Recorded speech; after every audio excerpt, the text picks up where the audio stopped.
For all the Edelgard stands who saw the thumbnail and came here to downvote me, she is going to kick my ass in this video, so you might just stay and enjoy the view. Hi, this is Eldervi, and I had a pretty rough time last week. Not because of the Glitter Valkyrie video. You keep challenging me. I should have known. This was never supposed to be easy. I'll work for it. Trust me. I'll work for it no matter how hard it will be. It's time for me to release my secret weapon. Is there candy? Cute how so many of you were talking about fallen Eldervi, while this was me on my good days.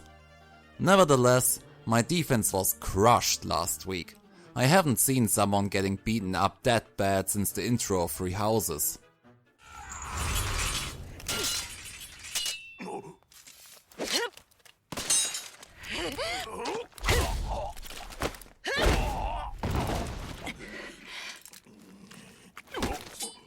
Akakitaに覚えているか、ネメシス。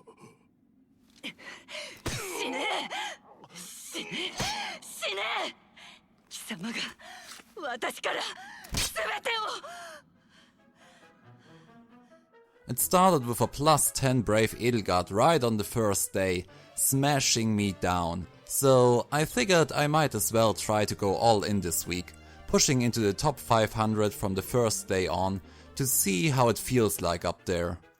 And I got what I deserved. While the offense was perfectly fine and not too hard, my defense took hit after hit, and by the end of the week I had more rematch options than I had previously in months. As many of them had really well invested teams, I was more than curious finding out what their offenses might look like, and I obviously had to check out this summoner. They pulled 21 peonies over the course of the last year, while I managed to pull merely 2 of them, and I even gave each of my Twitter votes to a rerun of Peony's original banner, up to the point where she was thrown out of the voting. So, yep, jealous is the word you're looking for right now.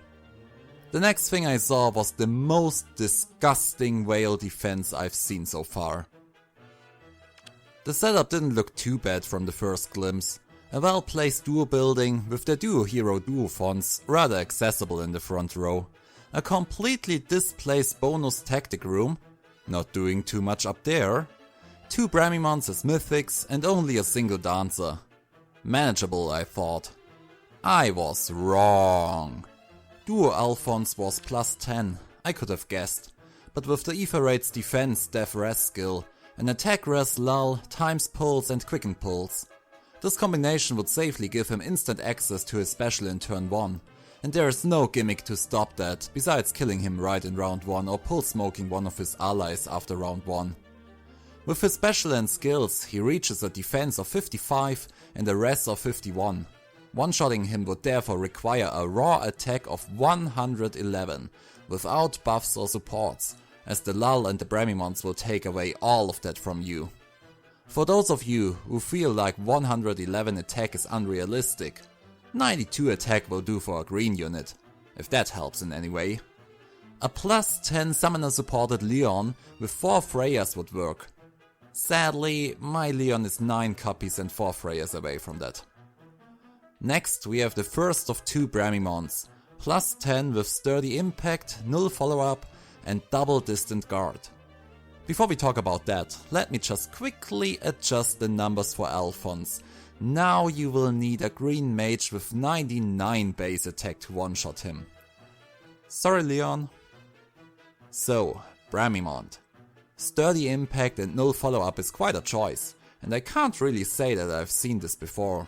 As his weapon gives him an auto follow-up under certain conditions, while sturdy impact negates follow-ups against him when he initiates battles. The only benefit I see is preventing low speed units to auto-double him when they engage on him.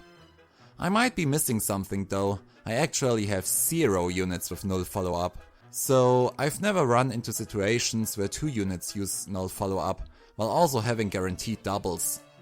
Anyways, there's a second Bramimond, plus 10 of course, also with sturdy impact and null follow-up, but also with his unique C skill preventing bonus effects from allies and hardy bearing. Next thing we have is Brave Edelgard, and I'm still a bit speechless. Plus 10 naturally, with double distant defense and the new far save skill from Henriette. This makes engaging that team with a ranged unit completely impossible. Edelgard reaches 72 defense and 68 resistance, covering her entire team while also negating any buffs or bonuses with her distant defense. Follow-ups against her are damage reduced by 80% on top, so if you like those numbers on Alphonse, please let me present. To one-shot this Edelgard, you will need a unit with a base attack of 129, 108 if you're using a red unit, and 74 base attack if you have an armor slaying effect on top.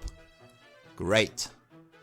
Green is speed stacked with an instant ruptured sky, and the only dancer in the setup goes full defense, with Fortress Defense, Death Rest 2 and even a defense boon, reaching 60 defense while also providing ground orders to both Bramimons. I've looked at this setup for a long time, and I have to say, the most disgusting thing about it is actually that it involves nearly no strategy. It's just a combination of 5 powerful stat and skill stacked units, and Eldigan. There are no movement traps, no secret mechanisms, no strategy besides making it impossible to kill any of these. All in all, as I'm a sucker for analytics and stats, this team consists of 53 premium units, assuming they sparked for Edelgard and also choose her as the free copy, as if they had to, and another 20 dead premium units to provide skills to this team. Besides their weapons, only 2 out of 18 skills are in the original skill sets of these units, and besides Eldigan, all of them have super premium original skill sets anyways. I could have instantly surrendered at this point, which would have saved me a lot of time and despair, but where's the fun in that? On the left you can see the teams I had available to target this map. First I was playing with the idea of using my Air Force, who helped me out a lot in previous scary situations. I could have taken out the catapult to attack Bramimon from there, after he got hit by the bolt tower, if there wasn't that ridiculous far save skill on Edelgard.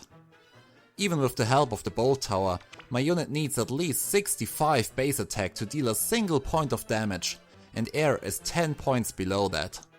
So, by being unable to put even a scratch into Edelgard, using my Air Force was impossible. The same thing sadly applied to Kronya. Even if I had taken out the healing tower, I couldn't have harmed Edelgard, therefore I couldn't have taken out Alphonse, and without Hector's duo skill, there wouldn't be any chance to deal enough damage to these monsters. So, engaging on the team with ranged units was out of question. But what about melee units? Green might be an opening to engage on that team. My Tibbon would actually be able to auto-double her despite of her speed stat, and he would even barely overcome her high attack of 78, but there was of course the issue of the trap. If the trap was real, assuming I would manage to dance him and smite him in, I would kill Green with one hit, therefore I wouldn't activate Gale Force.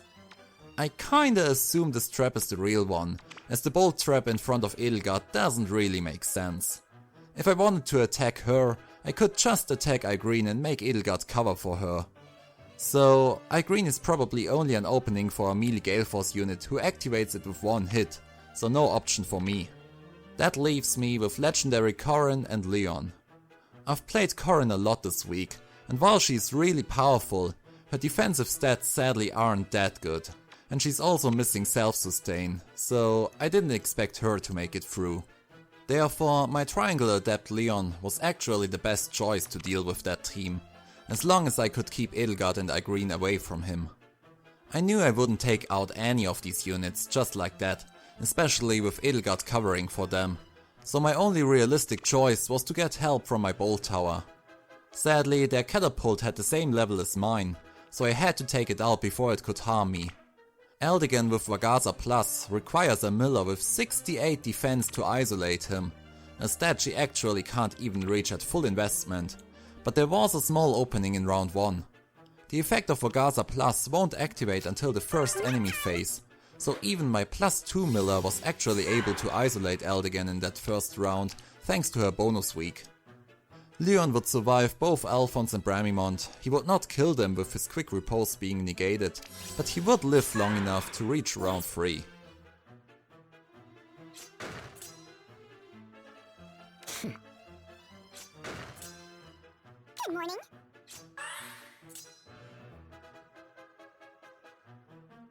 Let's move.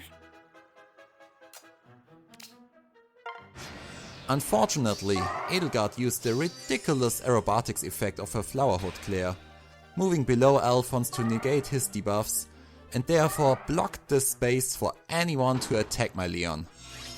Great. Round 2, and all those units were suddenly all over the place. Another really malicious effect of Farsave is that you actually can't check the potential damage of your enemies anymore. I wanted to see how much damage that Bramimond would deal to me, but all I ever got was crazy Edelgard mocking me. Edelgard moving closer to me wasn't something I expected. Sadly, there wasn't much I could do at this point. I planned on moving back after the first encounter to lure them out of their healing tower's range, but now Edelgard was standing right in front of me, and the worst thing was, I already knew her Flowerhood Claire would screw me up once more. I couldn't stay in place with Leon, because he would be open to Edelgard's attack after Bramimond moved. I couldn't go one tile down, because Edelgard would catch me there as well with her increased armor movement, and even by going down 2 tiles, she would still get me with her aerobatics as soon as Bramimond would move down 1 tile to attack me. So it was a lose-lose-lose situation. The best thing I could do was to get out all of my other units and letting Leon die, waiting to see what round 3 would bring.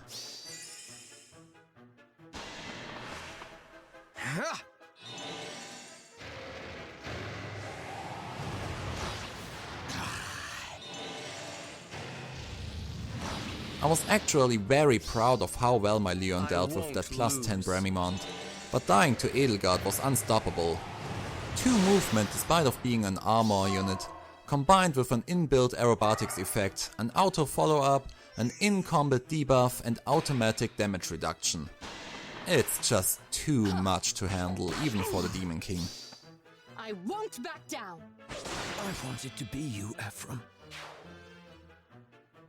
My Bolt Tower finally smashed in, and although I already knew I would surrender this match, I was still intrigued to find out how far my team could go.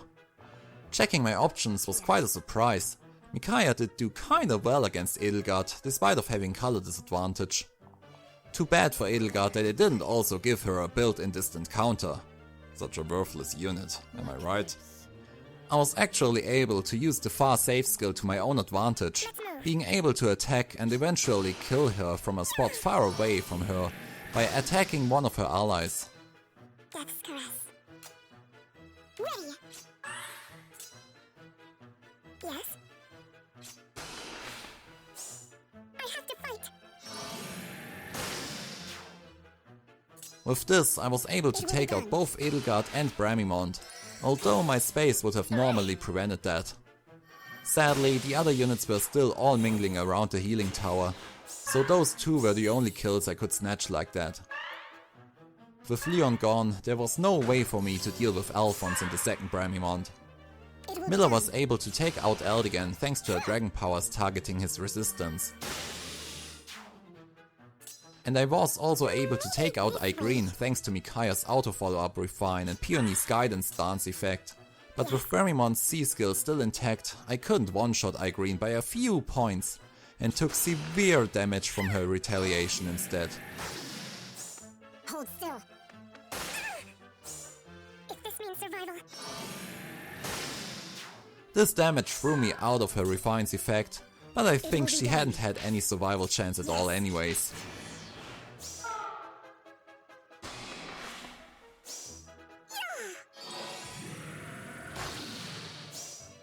Everyone, celebrate. They will forgive me. Time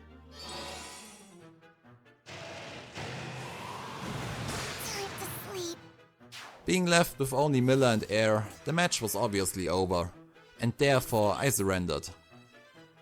Overall, this match was a frightening display of raw power. The glimmer of light. The far save on Brave Edelgard is actually really disgusting. I don't even know if it is necessary for her to use double distant defense instead of distant counter, as the damage reduction is already disgustingly high by itself. I'm not sure about all the assists and null follow-up, but I'm not trash talking the team that beat me up. I often find myself wondering if I could have done this or that instead, but I think I was in fact absolutely chanceless with my teams against this setup, which is a refreshing aspect of the world. Maybe a red null follow-up pull smoke tank might have been able to tank through this map, assuming they could survive and kill the 76 attack and 58 defense self-healing Alphonse, but I never owned one of these, so I sadly can't tell. It was still a pretty enjoyable match. It made me wonder if I could use my own Henriette, which I got with a ticket, to improve my light defense, which is really bad currently. Do you think you could have dealt with these units?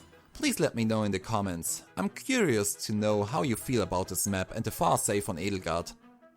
Thanks for watching. I hope you enjoyed the slaughter of my team, and I did still make it into tier 38 after that, so no desperate Aether Raids addict was harmed during this battle. See you next time when I can hopefully show you me winning again.